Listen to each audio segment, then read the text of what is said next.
Hello, student org leaders. This video is all about how and why your organization should manage its roster on Campus Connect. So we'll go into the Cupcake Club. So whatever club you're a part of and you're wanting to update the roster, you'll just go to your memberships on the Campus Connect homepage, and you'll then click on Manage Organization. Once it loads, you'll click on this gear icon here and go to Roster. So before I jump into the nitty-gritty stuff of Campus Connect rosters, I wanted to talk about why it's important to keep this up to date and to manage your roster.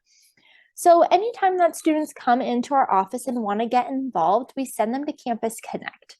All of our active organizations and many campus departments have profiles on Campus Connect, and so they can search through those, of course. And if they come across your organization's profile, it is important that the officers that are listed are up to date because they will likely reach out to them. If they reach out via the contact button, again, just going to reemphasize that you'll want to make sure that whoever's listed as the primary contact is the accurate individual. It's also important to give your members or officers the right access on Campus Connect so that they can submit funding requests, update the profile, and more.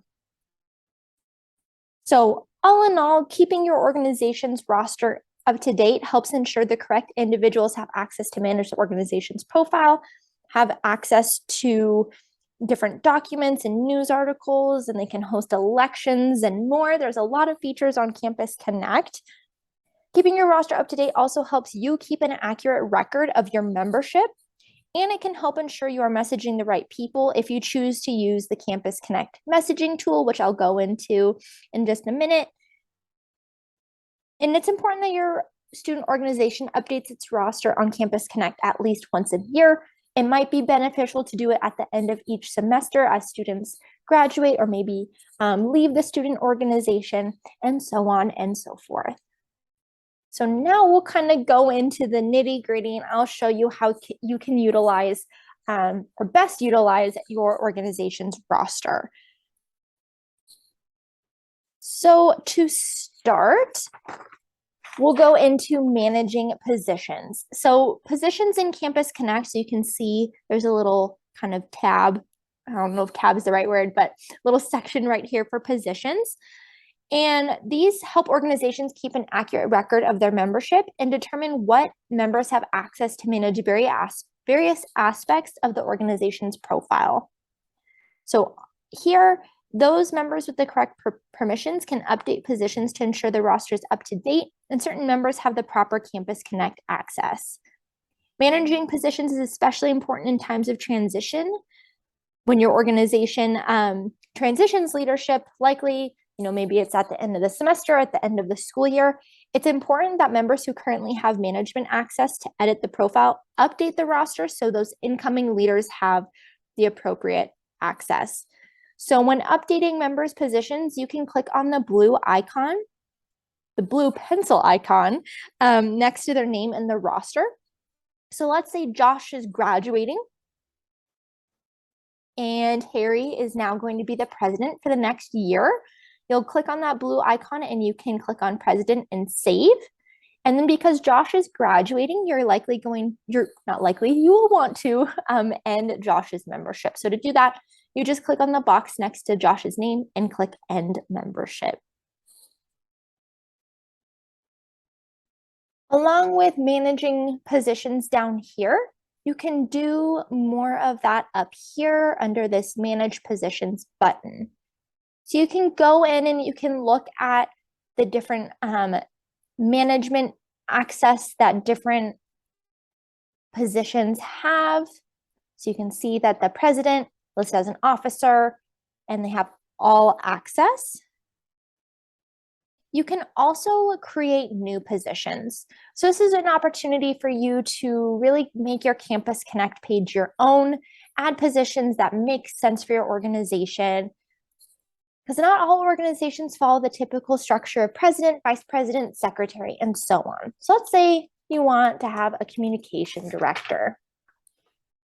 You'll click that, you'll type whatever the name you want it to be is, they're going to be an officer. You'll likely want to show them on your organization's roster. And you have the option to have this individual receive organization contact form emails. So that would be in addition to that primary contact. So as the communication director, I'm going to say, yeah, they want to receive that. And as an officer, I'm going to grant them all access. So this means they have access to all management features on Campus Connect so they can see and edit all of these tools here. So again, this is an opportunity for you to really make it your own and what makes sense for your organization. If you're wanting to invite people to join your organization, you'll click on this Invite People tab here.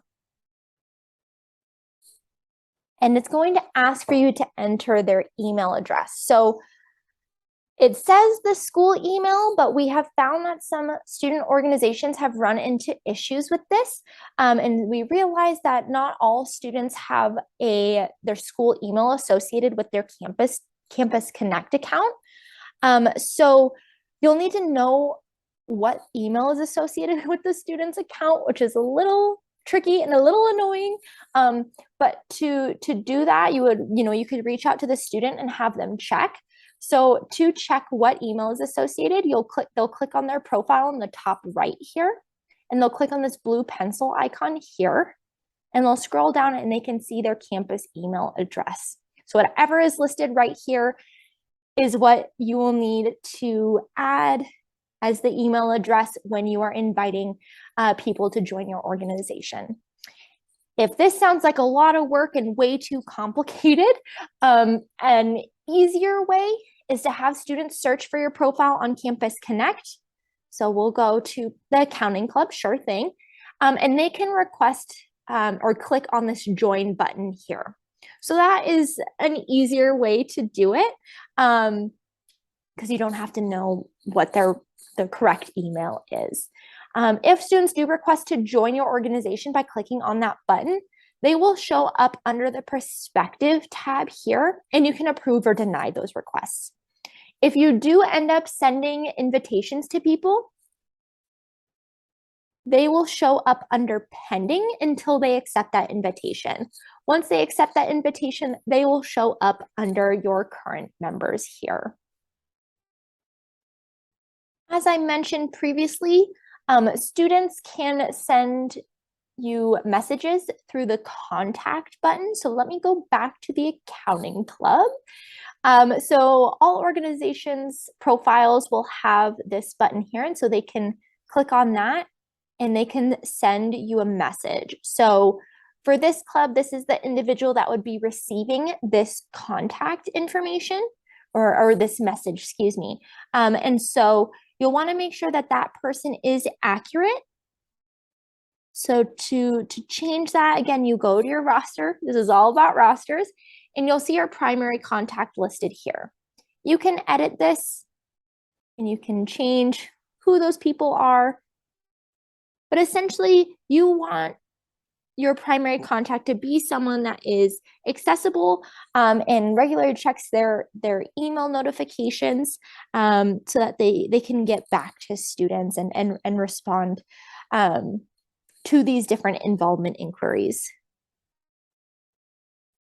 The last piece that I want to cover in this video is the difference between organization managers and organization officers or positions within the organization. So we've received a lot of questions about updating an organization's organization managers, but we've also received emails about updating organization officers. So if you have the right management access in Campus Connect, so if you're listed as, you have one of these roles or in whatever position that you have again, you have this management access, you can edit these positions. So again, to do that, you click on these pencil icons and you can change who has these different roles. Organization managers, on the other hand, you do not have access to change these individuals. So if the information for your organization managers changes at any time, please email studentorgs@utah.edu so we can not only update these positions on your profile, but we can also update our contact sheet, because the role of organization managers, or the reason that we have these positions, is because they'll receive important information regarding the student organization from the Student Leadership and Involvement Office. And they're also given manager access to manage the organization's profile, and access to submit important forms, because in the past, we've found that a lot of organization managers didn't have the right access. So we're implementing this just to make sure, one, the right people have the right access going into the next academic year, but also so we are contacting the right individuals.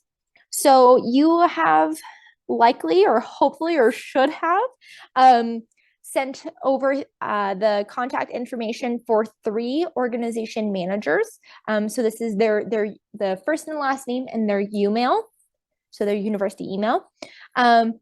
But just because we ask for 3 organization managers does not mean you are limited to like 3 organization officers, because again, these are different things, and your organization can have as many officers as it wishes. We only need these 3 individuals listed, as they'll be the main points of contact for us for the academic year.